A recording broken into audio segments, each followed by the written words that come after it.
اور آج ہم آپ کے سامنے اللہ کے رسول صلی اللہ علیہ وسلم کی دو بیویوں حضرت ام سلمہ اور حضرت زینب بنت جہش رضی اللہ تعالی عنہما، ان دونوں ماؤں کا، جو ہماری مائیں ہیں، رسول اکرم کی بیویاں ہیں، ان دونوں مقدس خواتین کا تذکرہ آج کی اس گفتگو میں ہم انشاءاللہ آپ کے سامنے کریں گے۔ سب سے پہلے آج ہم بات کریں گے حضرت ام سلمہ کی۔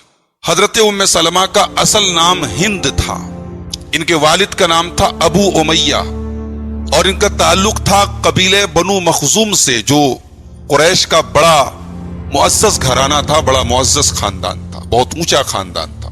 اسی خاندان سے ابو جہل تھا، اسی خاندان سے حضرت خالد بن ولید تھے، بلکہ حضرت خالد بن ولید اور ابو جہل یہ دونوں حضرت ام سلمہ کے چچازاد بھائی لگتے تھے رشتے کے اعتبار سے۔ حضرت ام سلمہ رضی اللہ تعالیٰ عنہا کے جو والد تھے ابو امیہ، بڑے سخی تھے۔ سفر میں جاتے تھے تو اپنے کسی ساتھی کو راستے کا توشہ لے جانے کی اجازت نہیں دیتے تھے، بولے میں چل رہا ہوں تو تم کو سامان لے کے چلنے کی ضرورت نہیں۔ ان کے ساتھ جو سفر کرتا تھا اس کے راستے کا خرچ، کھانا پینا سب ان کے ذمہ ہوتا تھا۔ اسی لیے ان کی سخاوت کی وجہ سے ان کو زاد الراکب کہا جاتا تھا۔ زاد الراکب کا مطلب یعنی سفر کرنے والے کا زاد راہ، ان کے ساتھ جو سفر کرتا تھا اس کا زاد راہ، اس کا راستے کا خرچ یہ اٹھاتے تھے حضرت ام سلمہ کے جو والد تھے۔ حضرت ام سلمہ بالکل ابتدا میں اسلام لائی، ان کی شادی ہو چکی تھی۔ یہ اور ان کے شوہر ابو سلمہ یہ دونوں میاں بیوی السابقون الاولون میں سے ہیں، بالکل آغاز میں اسلام قبول کرنے والے۔ اللہ کے رسول صلی اللہ علیہ وسلم ابھی دار ارقم میں داخل نہیں ہوئے تھے، اسلام کا بالکل ابتدائی پیریڈ تھا، اس دور میں یہ دونوں میاں بیوی اسلام لائے تھے۔ اور اسلام لانے کے جرم میں ان کے خاندان نے بڑا ٹارچر بھی کیا، ان کو بڑا ستایا، بڑی تکلیف دی۔ مجبور ہو کر ان دونوں میاں بیوی نے حبشہ ہجرت کی۔ آپ جانتے ہیں، سیرت نبی کا ہر اسٹوڈنٹ جانتا ہے کہ اللہ کے رسول کے صحابہ مکے میں جب مجبور ہو گئے تو حبشہ انہوں نے ہجرت کی، اور حبشہ کی طرف 2 بار ہجرت کی گئی، اور دونوں بار ہجرت کرنے والوں میں حضرت ام سلمہ اور ان کے شوہر ابو سلمہ یہ دونوں میاں بیوی بھی شامل تھے۔ اور حبشہ ہی میں ان کو ایک بچہ پیدا ہوا جس کا نام سلمہ تھا، اور اسی کے نام پہ ان کو ام سلمہ اور ان کے شوہر کو ابو سلمہ کا، ان کے جو شوہر تھے ابو سلمہ ان کا اصل نام عبداللہ تھا، اور ابو سلمہ جو تھے یہ اللہ کے رسول صلی اللہ علیہ وسلم کے پھوپھی زاد بھائی تھے۔ اللہ کے رسول کی پھوپھی حضرت برہ بنت عبد المطلب کے بیٹے تھے حضرت ابو سلمہ، یعنی نبی سے بڑا قریبی رشتہ بھی تھا ان کے شوہر کا۔ بہرحال حبشہ کی دونوں ہجرتوں میں یہ دونوں میاں بیوی تھے۔ بعد میں حبشہ میں جب یہ افواہ اڑی کہ مکہ میں لوگ اسلام قبول کر چکے ہیں تو یہ لوگ واپس مکہ آئے اور پھر مکے میں ہی رہنے لگے۔ پھر اللہ کے نبی صلی اللہ علیہ وسلم نے جب مسلمانوں کو یہ اجازت دی کہ آپ لوگ مدینہ چلے جائیں، تو مدینہ کی طرف ہجرت کرنے والوں میں یہ فیملی بھی تھی۔ حضرت ابو سلمہ اپنی اونٹنی کے اوپر اپنی بیوی ام سلمہ کو، اپنے بچے سلمہ کو سوار کر کے اونٹنی کی نکیل پکڑ کے لے کے جانے لگے۔ تب سے ام سلمہ کے گھر والے آ گئے، انہوں نے کہا تم کو جہاں جانا ہو جاؤ، ہماری بیٹی کو تمہیں لے جانے کی پرمیشن نہیں۔ ام سلمہ کو کھینچ کے لے کے چلے گئے۔ جب ابو سلمہ کے گھر والوں کو یہ پتا چلا کہ ہماری بہو کو جانے نہیں دیا گیا تو وہ آئے اور انہوں نے کہا بھئی تم اپنی بیٹی کے ذمہ دار ہو، یہ جو پوتا ہے یہ تو ہمارے گھر کا پوتا ہے نا۔ وہ سلمہ کو لے کے چلے گئے، اور روایت کے الفاظ ہے کہ جب سلمہ کا ہاتھ پکڑ کے کھینچا تو اتنی زور زبردستی سے ہاتھ پکڑ کے کھینچا گیا کہ سلمہ کا ہاتھ کندھے سے اتر گیا۔ اب حالات یہ ہیں کہ ام سلمہ اپنے مائکے میں، ابو سلمہ اکیلے مدینہ کی طرف ہجرت کرنے جا رہے ہیں، اور بچہ جو ہے وہ اپنے دادیال میں اپنے گھر میں۔ حضرت ام سلمہ رضی اللہ تعالیٰ عنہ روتی رہیں، تڑپتی رہیں۔ 1 سال تک روزانہ کا ان کا معمول تھا، وہ اپنے گھر سے نکلتی تھی اور وہاں پہنچتی تھی جہاں سے ان کے بچے کو اور ان کے شوہر کو ان سے جدا کیا گیا، اور وہاں جا کے زار و قطار روتی تھی۔ 1 سال کے بعد ان کے خاندان کے ایک آدمی کو ترس آیا، اس نے جا کے کہا بھائیو اس عورت پر کیوں ظلم کر رہے ہو، اس کے شوہر کے پاس جانے دو۔ تب ام سلمہ کے گھر والوں نے اجازت دی کہ اچھا تم جانا چاہتی ہو تو چلی جاؤ۔ پھر ابو سلمہ کے گھر والے بھی سلمہ کو لے کے چلے آئے۔ اب یہ عورت اکیلی حضرت ام سلمہ اپنے بچے کو لے کر کے اونٹ کے اوپر سوار ہو کے مدینہ کے لیے چل پڑی۔ مکہ سے مدینہ 480 کلومیٹر کا سفر ہے، ریگستان کا سفر ہے، صحراؤں کا سفر ہے،